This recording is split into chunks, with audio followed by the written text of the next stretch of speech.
Hi, and welcome to this webinar from Peltarion about how NLP and BERT will change the language game. It's 3 o'clock here in Stockholm, and we're ready to start. So, my name is Kalle Karlevin.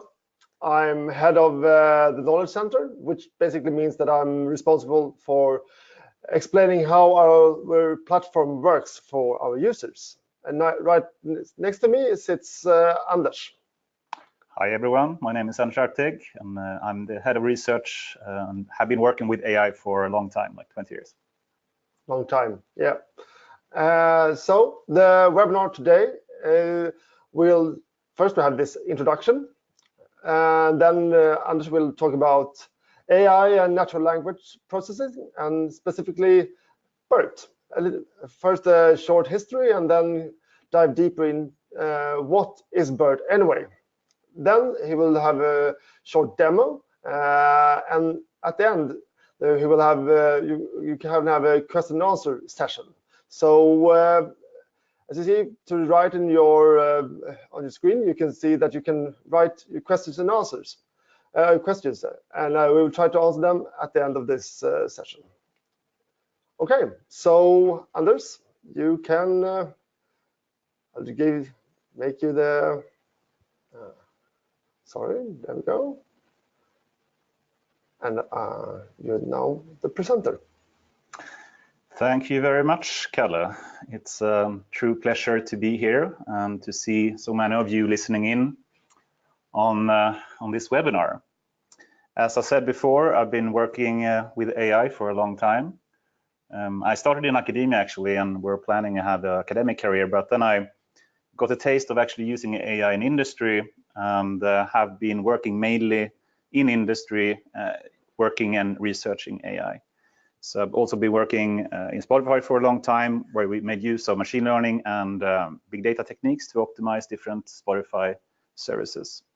But have now had the pleasure to be at Peltarion for 2.5 years, and also been working a lot with the latest type of NLP models for a number of use cases. So I thought I'd give a quick introduction to, for one, a bit of a historical overview of AI and NLP, and hopefully also give some motivation why it's so important and what's really happened in recent years that made NLP so much more powerful than ever before. And one of these models that has been revolutionizing NLP is called Google BERT, and that is something that we have been working with here at Peltarion for a number of clients. And I thought I'd give a bit closer introduction to how that works. And I also have a simple demo that I thought I will try to show you, that hopefully gives some demonstration of the task of semantic similarity. And then talk a bit about some future work and hopefully some summary that goes through a bit what I said. And I hope you give or ask a lot of questions. It's much more fun for me if we have more of an interactive discussion than just me speaking all the time. I should warn you also that some of these slides are a bit technical, but don't worry about that too much. The main message is really that you should understand what has happened in recent years and what's possible to do with AI. So let me start quickly with a historical overview. And this is a slide more about history of AI. And as some of you may know, it's been around for more than 60 years. It was originally coined back in 1956 by a person called John McCarthy, who defined AI as the science and engineering of building intelligent machines. And I think that's really nicely captures still today the meaning of AI. It's both the science, the understanding of how AI works and the algorithms work, but it's also equally necessary to have the engineering skills to be able to build machines that actually can make use of these techniques. And NLP has also been around equally long. So already back in 1954, there was a famous experiment called the Georgetown experiment. And a group of scientists were able to build a computer program that were able to translate 60 sentences from Russian to English. And they were super happy about this and said basically in 5 years we will have a computer that can translate any sentence to any language. we all know that didn't happen, and it turned out to be much more difficult than they imagined to build these kind of intelligent systems, and especially for NLP.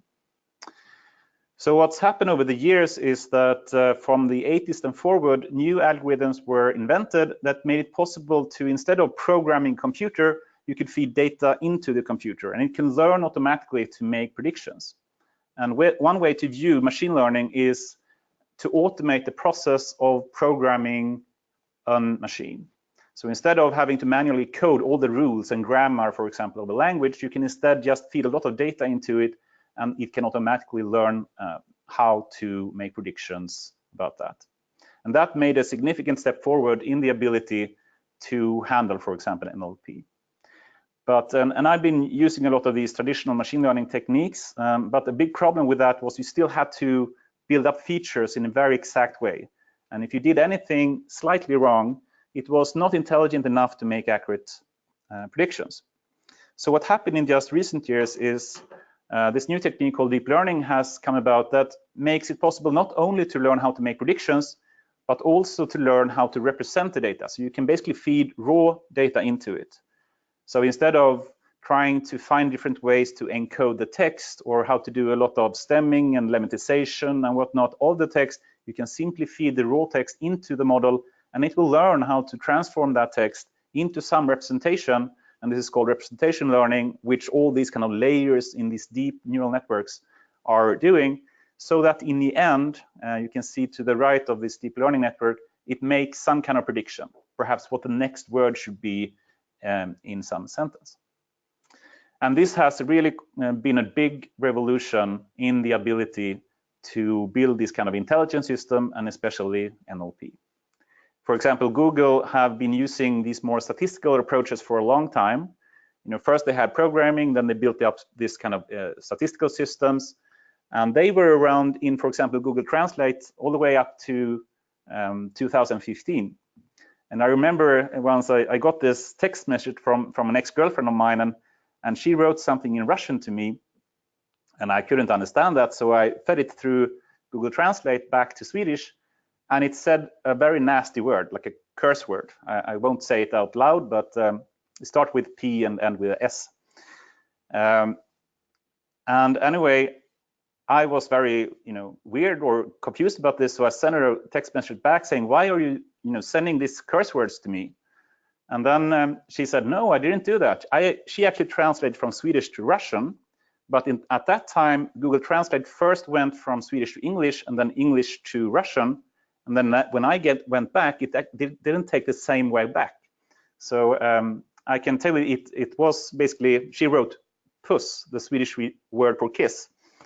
And it turned out to be pussy more or less in English and then something else in Russian. So when I got it back, it was not the word kiss anymore. So, but if you try that today, it does not work like that. It's much better. So the current neural machine translation technique that Google launched in 2016 does not have to go through this middle language to be able to do translation, for example. So it works significantly better today. So here is a small overview of some of the breakthroughs that's been around in NLP. So back in '54, we had this Georgetown experiment. Then we had a number of statistical models that were invented. One very famous one is called TF-IDF, which is still in use today by many search engines and different systems that works or try to do some kind of search in text. Then we had some kind of neural networks starting to be implemented for NLP in the beginning of 2000, but still the statistical models were still ruling and leading the leaderboards for performing the best for different NLP tasks. So it took like a decade more when we, for example, started to have word embeddings and, for example, word-to-vec, when these neural and machine learning techniques overtook the statistical methods. And then we started to see explosion on the number of techniques. So recurrent neural networks were used, long short-term memory networks were used to try to model and predict different NLP tasks. And we had, for example, the sequence-to-sequence models that were able to do translations and generation of text, for example. And a number of famous techniques, I won't really go through all of them, but there was this DNC, the differentiable neural computer that could do question answering and dialogue system in a really awesome way with like an external memory. And then we had something with the awesome name. Google is really good at naming their techniques with nice names, but one was Parsey McParseface. And in 2016, it took the state-of-the-art record in being able to build these dependency trees, like a parse tree describing the structure of a sentence. But what's really has been a big change was in 2017 when a model called Transformer were published. And this basically completely revolutionized and changed the way that they worked with text. So that broke the record at that time for translation. And 1 year later, last year in 2018, we had a model called Google BERT that once again made a step change, like an inflection point in what's possible to do with NLP. So this can be compared a bit to images. So we had this big inflection point in 2018 for text, and we had a similar point for images back in 2012. So what you see to the right is a chart about the state of the art for image classification. And you can see in 2012, it was a network called AlexNet, which was the first time they used convolutional networks for trying to classify images. And that made a significant improvement in performance, and that has continued over the years. So a similar step change as AlexNet did in 2012 has Google BERT done in 2018 for text. And what happens if you start to make use of these latest techniques? Well, I thought I'd demo or show a video of one of the most awesome techniques. We'll try to make the audio and video work here. Microphones for a second. And I'm going to demonstrate an application called Google Duplex. And this one is really nice in it's basically trying to automate the process of bookings. So for example, you can talk to your Google Assistant saying, I want an appointment at a hairdresser sometime next week. Please check my calendar and make a booking for me. And Google Assistant will then look up some great hairdressers close to you. It will find a good time, and then it will make a call automatically to the hairdresser and talk to a human in the other end. So the whole discussion, the dialogue from the machine to the human will be automated, and the Google Duplex system will basically try to have a discussion to make the booking at a certain time, and then when that's completed, it goes back and the Google Assistant can tell you, okay, I have finished and now made a booking for you at hairdresser Krökalocken at 7 o'clock on Tuesday. And I'd like to demo what happens, how that kind of discussion goes.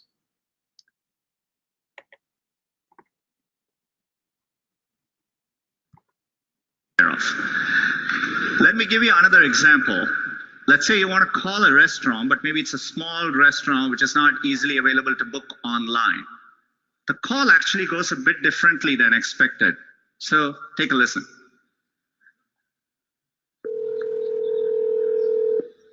Hey, how may I help you?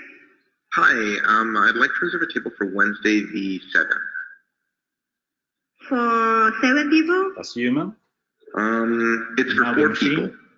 4 people when? Next Wednesday at 6 p.m. Oh, actually, we leave here for like upper like 5 people. For people, you can come. How long is the wait usually to be seated? When tomorrow or weekday or? For next Wednesday, the 7th. Oh no, it's not too busy. You can come for 4 people, okay? Oh, I gotcha. Thanks. Bye bye. So just to, oh, sorry.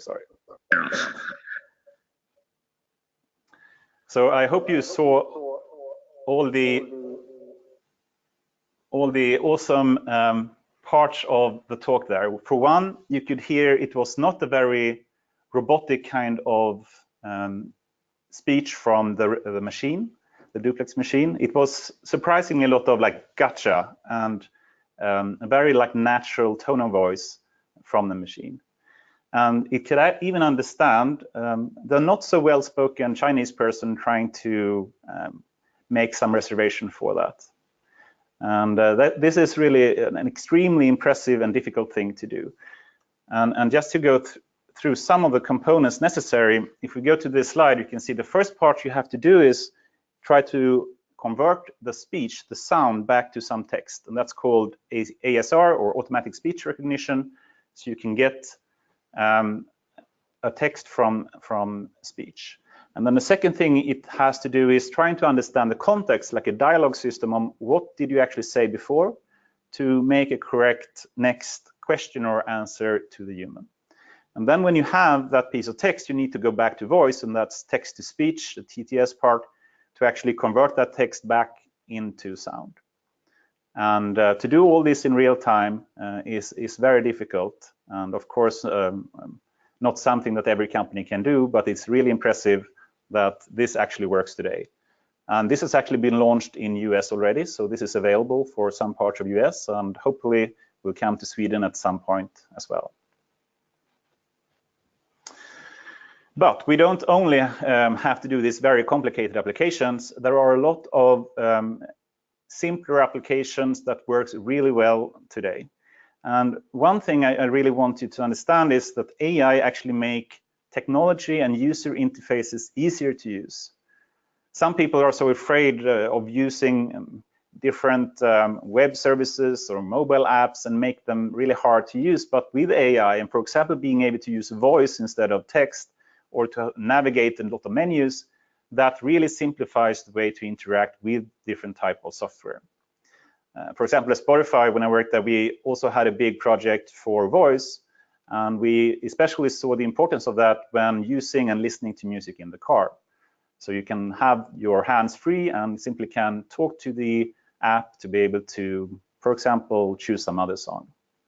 And we all have these kind of home assistants, the Siri, the Google Assistant, the Amazon Echo, and so forth. That I would say certainly not perfect today, but they have been improving significantly, and we will see significant improvement in coming years in the ability to speak to them instead of having to use text. Machine translation, as we have spoken about, is another very important part. Text generation is also something that has taken a big step forward just recent year. Sentiment analysis, being able to predict if a certain piece of text is positive or negative in a certain way. Chatbots is a very commonly asked for service. Actually, I have a big reservation about that.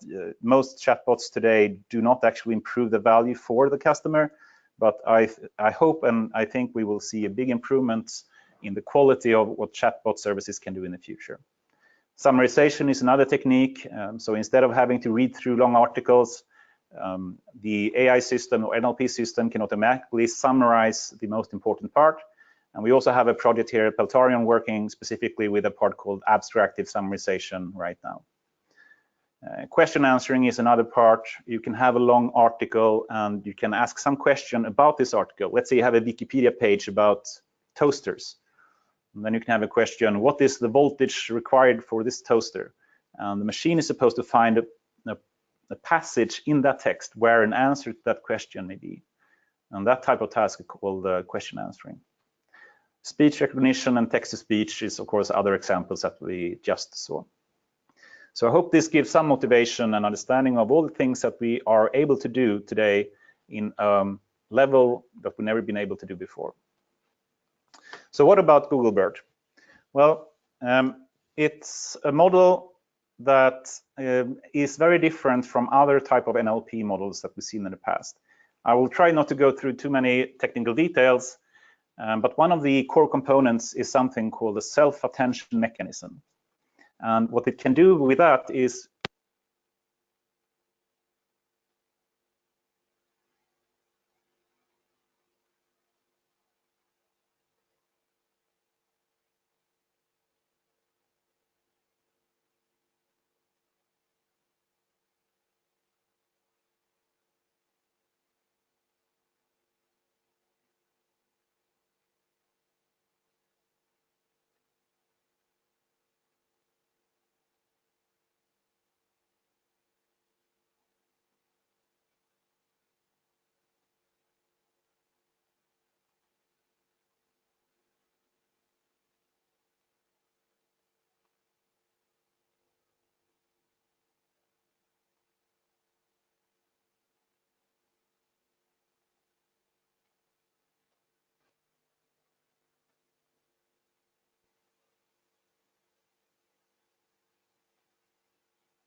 Hello. So I think we lost, so had some problem with the audio. I hope you can hear me now. Yes.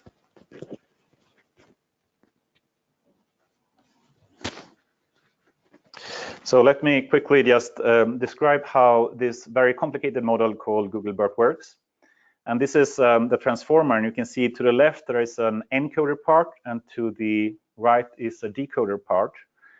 But what you don't see is it's not one single block, for example. It's actually 12 layers of these blocks stacked on top of each other, and then it's 16 in parallel in depth. So it's 16 times 12 of these self-attention blocks that is used simply for the encoding part. And the decoding is equally big. So in total, there is around 100 million parameters in the transformer model. And there is also a large model of this that is used to break all the state-of-the-art records, and that is 3 times bigger in size. So that's around 300 million parameters in that one. And just to give a very quick intuition how the information flows in this Google or in the transformer is that you can, for example, have a sentence as you see in the top, I arrived at the, and to first try to encode the meaning of these words and the whole sentence, it actually looks at all the words at once. And that is what these kind of arrows, you will soon see the kind of animation start from the beginning again. And then you can see that the information flows bidirectionally over all words. And that is what the bidirectional part of the BERT model refers to. So now it will start from the beginning.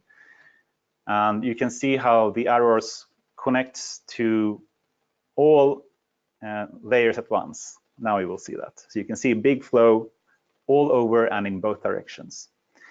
So that will build up an encoding for the whole sentence, and then you can decode and create an answer. For example, a translation into some other language, in this case, French. So that will do that one word at a time in a so-called autoregressive way. And recall that this is, you can only see 3 layers here, but in reality it's 12 layers of these, and, or 24 in the large model. So it's a big model. This may be a bit too technical, but recall that the input are fed into the first layer, and then it's continued to be transformed in different encodings in 12 or up to 24 layers. And what you can do, and what's a bit different from previous approaches, is that you first do a big pre-training. So the pre-training is something called self-supervised learning, where you don't have to manually label the text. So they basically took all of Wikipedia and like 7,000 books, and the BERT model tried to predict some words of a sentence. So they basically removed by random 15% of the words. And the goal for the pre-training task is to predict what those masked out words are. So in that way, you don't have to manually label anything. You can have a supervised prediction task without having human labels. And that made it possible to train on a huge amount of data. And that pre-trained model can then be fine-tuned for specific tasks, like, for example, question answering, as we see to the right. As I mentioned, we can do a number of things with the BERT model. And we have basically tried all of these, as you can see to the left here in Peltarion. Linguistic acceptability is basically trying to say, is the grammar of a certain sentence good or bad? Sentence embedding is trying to find some kind of representation that describes what a sentence means. And that's something we use a lot and we'll demo shortly.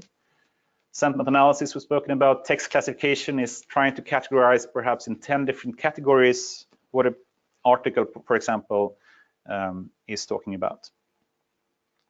And then we have, for example, the semantical textual similarity. And what I really want to understand with this is not trying to do a keyword search that you are used to when, for example, searching in a database. You can write the natural language question, and we'll try to understand the semantics of it and then find similar text based on the meaning, not the syntax, not the actual words that you have in the query. and a lot of other tasks. So let me, with that, give a quick demo. So in this simple interface, this is actually a simplified version of some of the prototypes we built for other companies. One of the companies is a market research company that want to build up questionnaires quickly. So they have hundreds of thousands of existing historical questionnaires, and then when they want to build up a new questionnaire of like 15, 20 questions, they want to search these historical questions and reuse as much as possible of previous questionnaires. So in this way, they can search through that database of questions and find semantically similar questions and then copy them, and in that way have a quicker way to build up a questionnaire for their use case. We have another more telecom-related company that want to build up RFPs or requirements, and in a similar way, they can search through historical kind of requirements and then find what answers they have given in the past, and in that way much more efficiently build up answers to what requirements they can fulfill. So let us try to change something. So we have an initial query here called what is the name of this cartoon? And let me try to change something here. Let's remove the name, for example, and say title. Oh, capital letter, but that should work anyway. And I changed the title instead of name, but you can still see the top match is the same question as we had before. And to the left, you see some kind of score. If it's 1.0, it's a perfect score. And then you have a decreasing list of lower scores with more or less similar type of text. Since the time is running away very quickly, I will just add one more question. And let me find out, what should we write? Will artificial intelligence end the world? I can tell you this data set comes from Quora. So this is 400,000 questions that were posted in Quora.com. You can see in the top there is something very related and similar from a semantical point of view, even though the words are not matching. And even the second question, you can see, is the technology destroying humanity? Basically, no word at all is similar to the question, but they are still similar according to the score. And let me then quickly continue with the presentation.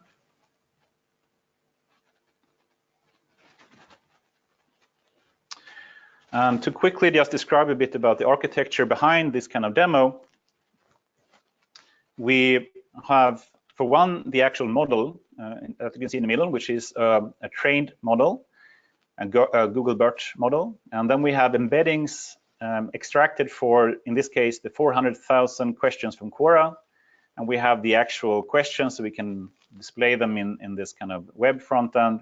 But in the core, we basically have an API that we can either call from this web front end, or if you want to integrate that into some company's system, they can directly interact with the API and then, for example, connect it to some other user interface or other system that they have. I think I stopped there, and I'd like to just go through quickly how the training works for a Google BERT model. So as I said, we have a pre-training phase. So first we have the initial BERT model, which is basically randomized parameters for all these hundreds of millions of parameters. And then Google have already, nicely enough, trained this on Wikipedia and 7,000 books. And then we have this pre-trained model that we can fine-tune in different ways. So we can take, for example, a data set from Microsoft called the MRPC. It stands for Microsoft Research Paraphrasing Corpus. So we can fine-tune on this task, which is basically a text similarity task. And then we can use that model potentially without even training on any company-specific data set at all. So this is basically called zero-shot learning and works surprisingly well. Do we have? Okay.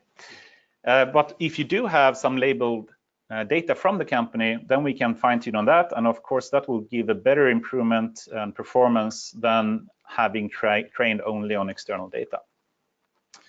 And to just make things even more complicated, this is a chart trying to demonstrate all the options you can take when trying to design an experiment for BERT. So the first question can be, what should the model be that we use? Should it be BERT? Or if that case, what type of BERT? Should it be the English version of it? Should it be a multilingual version of BERT? Should it be the large or the base version? So a number of different alternatives we have already for that decision. There is also another interesting model called the Universal Sentence Encoder that we have been experimenting with, which also is really good and similar to BERT, and also is using transformer. So that's one decision to make. And then after that, you have to make a decision on what is the actual language model, this pre-trained model that we should use, that is not using label data, but actually is self-supervised on data that doesn't require any human labels. So either you can choose to just go with this pre-trained version, or we can choose to fine-tune on the Microsoft dataset or on the Quora dataset, or potentially on a company-provided dataset that just have some text without any labels to it. We can still fine-tune the model or the language model based on that company dataset. And thirdly, we have a decision being made on what should the task fine-tuning be. Should we use the Microsoft dataset once again? Should it be for similarity? Should it be for question answering? Should it be for linguistic acceptability and so forth? And once again, we can choose to use some external dataset or some company-provided labeled dataset if they actually have that. In one of our use cases, the client have actually collected label data for the similarity use case, which we can fine-tune on. And then a number of hyperparameters that we can add, and how to pool different tokens together. And in the end, you come up with some kind of experiment that we can run. And you can see that there is a combinatorial explosion of different alternative and decisions that we can take in how to design different experiments. And when you run on a number of these experiments, finally you come up to a leaderboard where this experiment with these kind of decisions is beating all the others, and then we can go with that model and deploy that for the customer. This is a slide that is mainly used for internal use in Peltarion. It's a bit technical, but what I want you to understand from this one is there is two ways to implement this. One way is to do the proper way, which is taking two sentences and basically concatenating that into a single long sentence with two sentences in it, and then doing a prediction task if it is similar or not. And that is a proper way to do similarity prediction in BERT. And for that, you can see to the left, lower left, an accuracy score or an accuracy score of about 0.91. The problem with that is it's super slow, and you have to do this combination for example, in Quora, 400,000 questions, and it will basically take 10 minutes just to get a single response from that. An alternative is to instead, in advance, extract embeddings for all the questions in Quora. So we have already an embedding, basically a latent vector of 768 numbers in it that describes all the Quora questions. Then when you ask a new query, you can simply encode that query into a similar embedding and take a big dot product to that matrix. And then you sort it. And then you get this kind of top list of what the most similar questions are. And that is what the demo that you just saw are doing. The performance of that is not as good. You can see 0.76 instead of 0.91, but this is super fast and can be done in sub-second time. With that, I'd just like to conclude a bit with some of the ongoing work we are doing. There are a number of open questions about how to properly fine-tune the language model, not the fine-tuning task. And we have done a number of experiments with that and how to adapt to a domain-specific type of text. So for example, if you have a medical industry, they have a different type of wording and grammar than, for example, what the Wikipedia article that the pre-trained model is used for. So we need to adapt it to a specific domain sometimes, and there are a number of things we can do there. We also want to extend the vocabulary used, and that's also possible to do and something we have experimented with, and that seems to be really powerful when doing so. And to just go through, once again, you can use BERT for many tasks, text classification, question answering, and so forth. We can also use not BERT, but other models like the transformer for generation tasks. This is summarization of text, for example, or translation. We have also had the luxury to collaborate with some external research projects, also with the Swedish unemployment agency, Arbetsförmedlingen, that actually have a Swedish version of BERT as well. So we are one of the lucky few companies that have access to a Swedish version of that and can start to do all these things in Swedish as well. And this is ongoing research how to improve this Swedish version of BERT and also find other data sets for doing fine-tuning in Swedish and perhaps other languages. With that said, I'd like to say that BERT, even though it came only late last year, October in 2018, there's been an explosion of other models coming up, very similar to how BERT looks like Microsoft had this MTDNN. We've seen other like Transformer XL that can work with really long sequences of text. The current state of the art is something called Roberta from Facebook, which all slightly improve the performance with a few percentage points. And it's kind of the big war right now between all the tech companies, the Google, the Microsoft, the Facebook, and Amazons of the world that are trying to always be in top of the leaderboard for different NLP tasks. In practice, though, these kind of small percentage point improvements is not really a practical use for companies, so it's perfectly fine to use, for example, the vanilla Google BERT model and then adapt that for whatever use case a company may have. And something else, of course, that we are working hard on at Peltarion is to operationalize BERT via the platform that we're building. So it will be even simpler in the future for anyone that wants to use BERT for their own use case. So in closing, let me just summarize some of the most important part. You should recall that NLP has been around since 1954.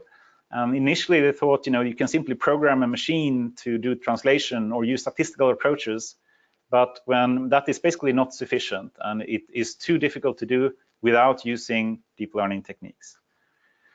So there's been these kind of amazing progress just since 2017 and 18, and especially Google BERT and the Transformer made a step change in the performance and the ability to understand text with machines. And these kind of pre-trained models that are pre-trained on, for example, all of Wikipedia, the advantage of using them is that the company doesn't need to provide a huge amount of label data. You can only perhaps have 1,000 examples of pieces of text that have some label to it, and then still you can train these huge models to perform well even with a small amount of data. So that makes it significantly easier also to make use of these type of techniques. And also recall that NLP and AI actually make it easier to use different type of tech and software and machines. They make it more natural, for example, using voice in the car instead of having to use some kind of text interface on the phone or navigating some menus. And if we can do all this today, imagine what will happen 5 years down the road. This is certainly an interesting time we're living in, and I'm very much looking forward to what will happen in coming years. With that, I thank you for your attention, and I hope we have some questions to answer as well.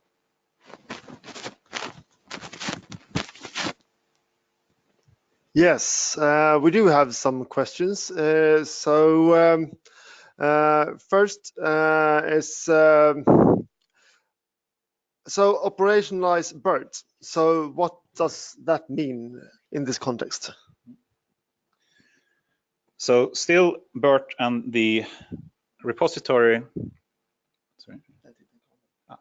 So BERT and the repository released by Google is still on a research level type of code. It is actually not easy to make use of that, and how to properly train that requires a lot of work.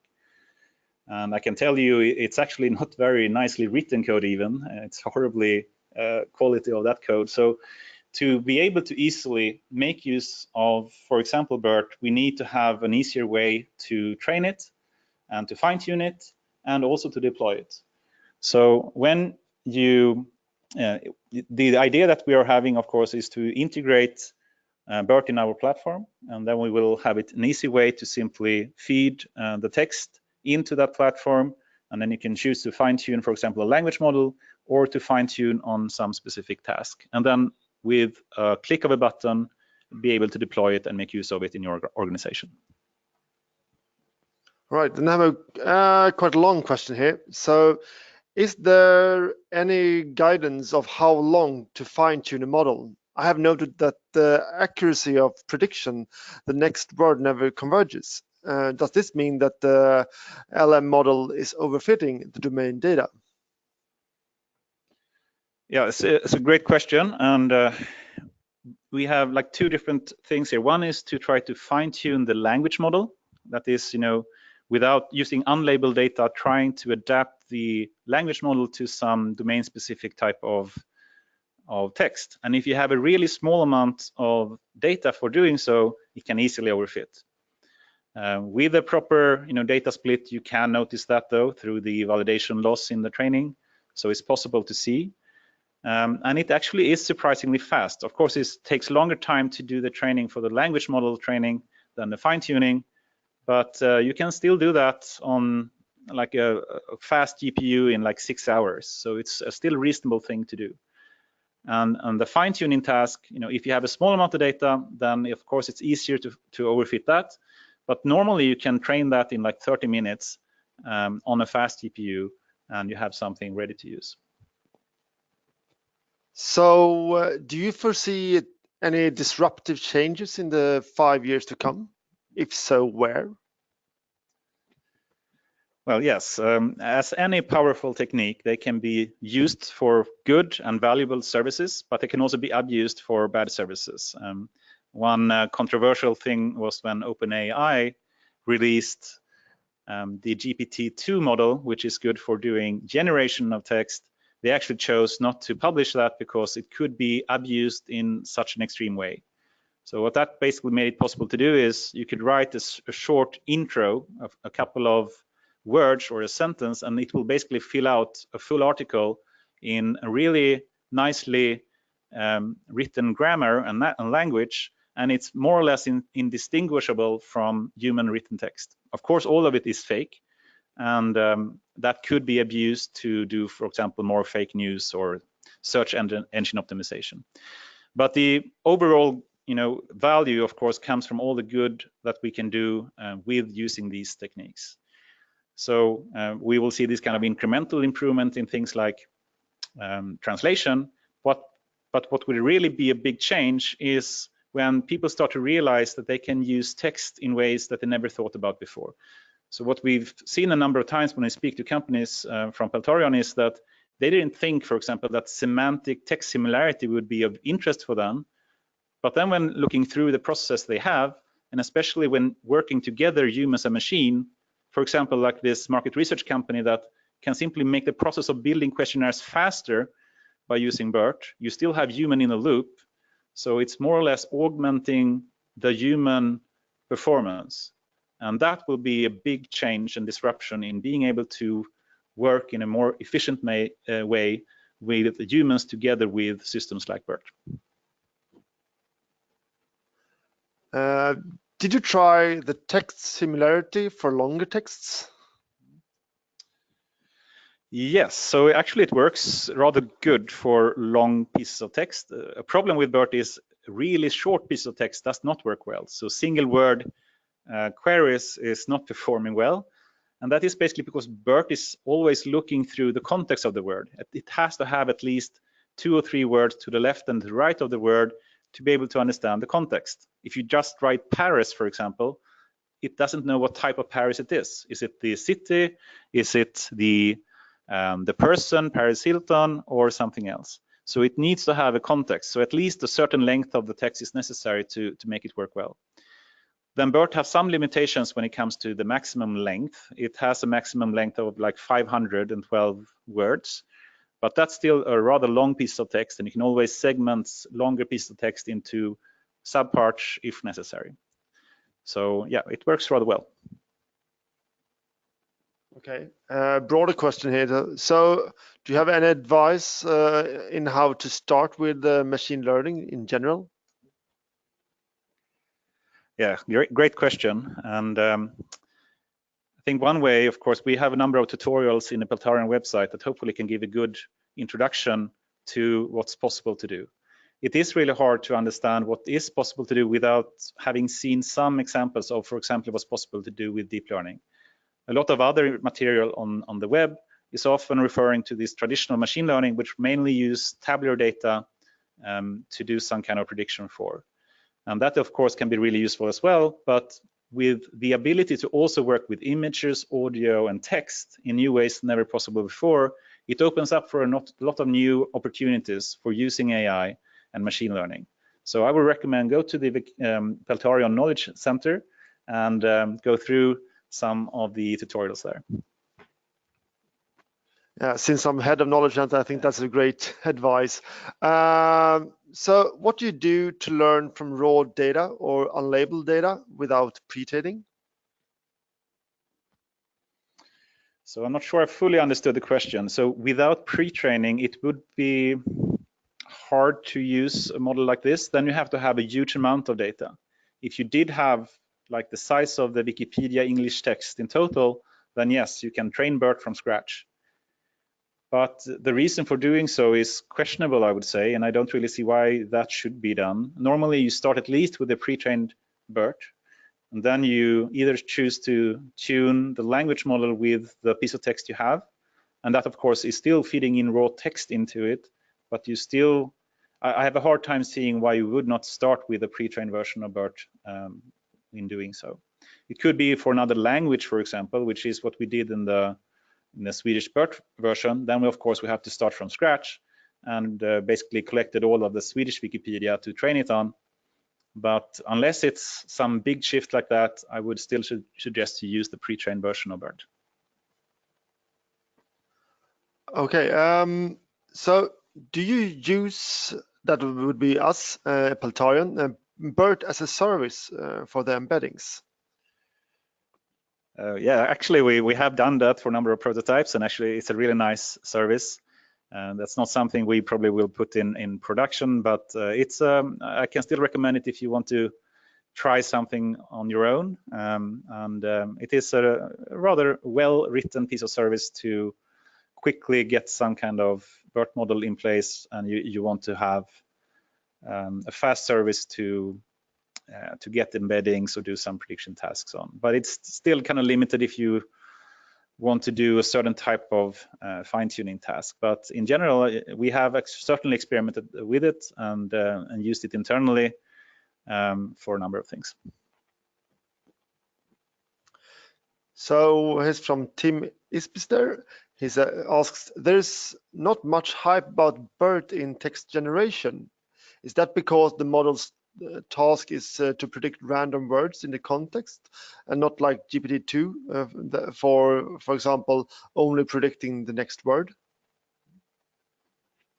Yeah, great question. And the short answer is that BERT is specifically designed to do discriminative predictions. What I mean with that is basically trying to do some kind of classification or regression task. So it's not a generative type of model, which the transformer and the GPT are. So if you recall, the BERT basically cut off the transformer in half and only used the encoder. So it doesn't have the decoder, which is necessary to do some generation. So if you want to generate something, then having something based on the transformer, which the GPT is of course based on as well, is to be recommended. And there are a number of other like Transformer XL and so forth that also are the generative type of model, and BERT is a discriminative type of model.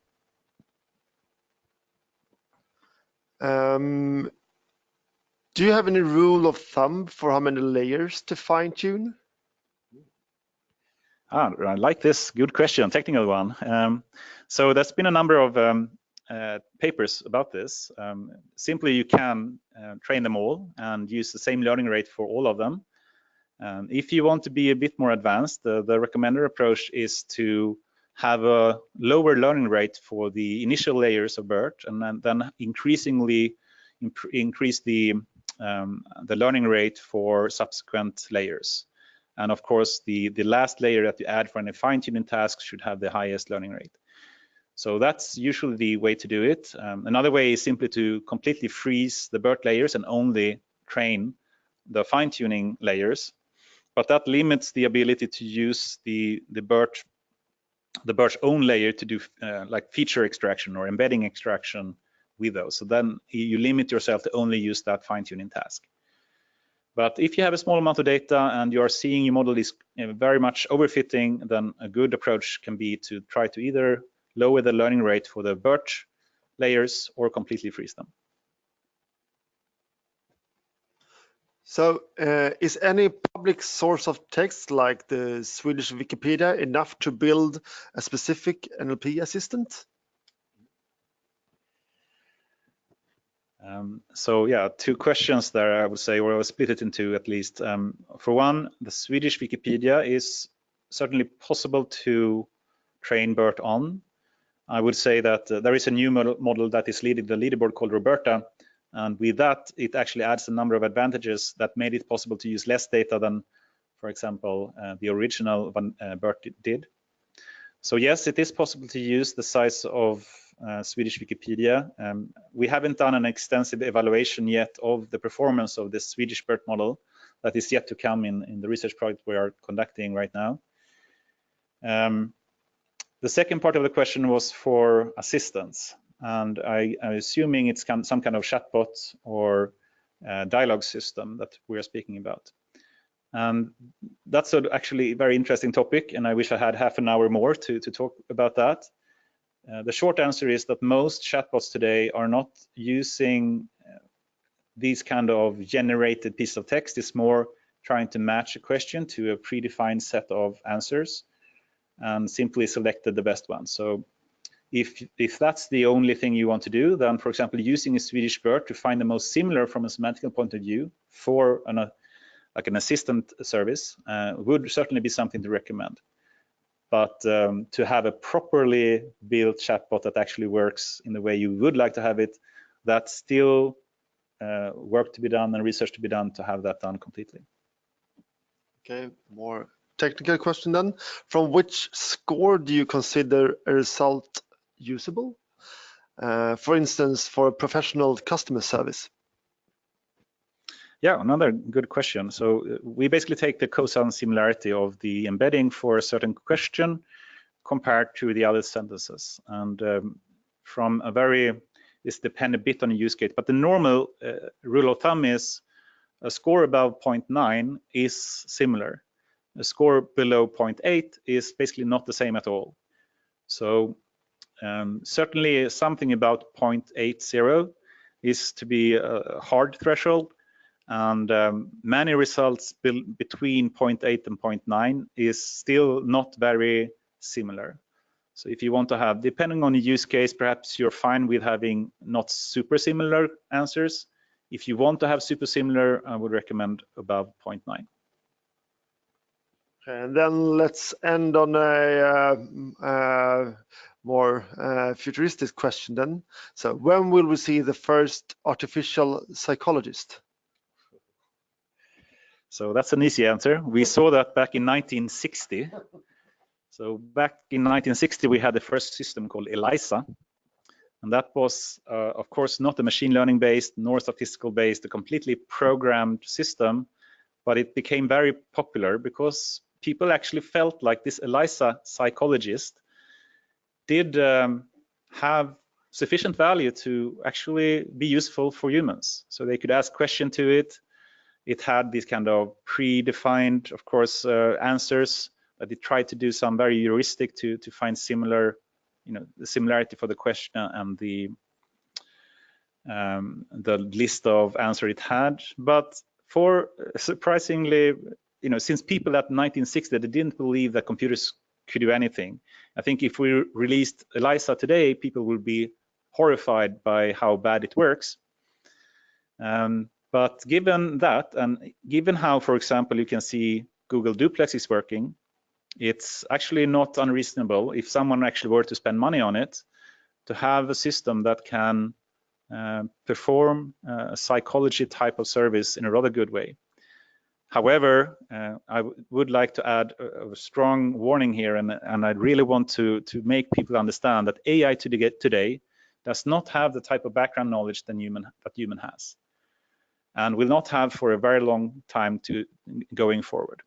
So remember that a machine only understands what data it has been trained on, and humans has been receiving data for like 20, 30, 40 years during its lifetime. it's a completely another level of magnitude for the amount of knowledge data and the ability to simply adapt to a context that human has, that humans, even with BERT, is not even close to be able to do.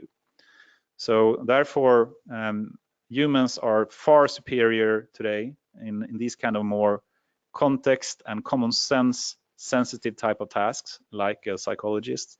So still, it could be a useful service to start with, but if you need any more advanced answers, human is still far superior to machines. Thank you, Anders, for your presentation and all your great answers to all the questions. It's time for us to wrap things up here, and we are so sorry for that we lost you lost the sound there for I think 1 or 2 minutes. We don't know yet what you missed out, so we will make sure that we'll check that out and get back to you with all the information that was missed during that period. And we will also send all the slides and the link to of this recording to all attendees to this webinar. So, and with that, I would say thank you so much for attending, and see you on the next Peltarion webinar.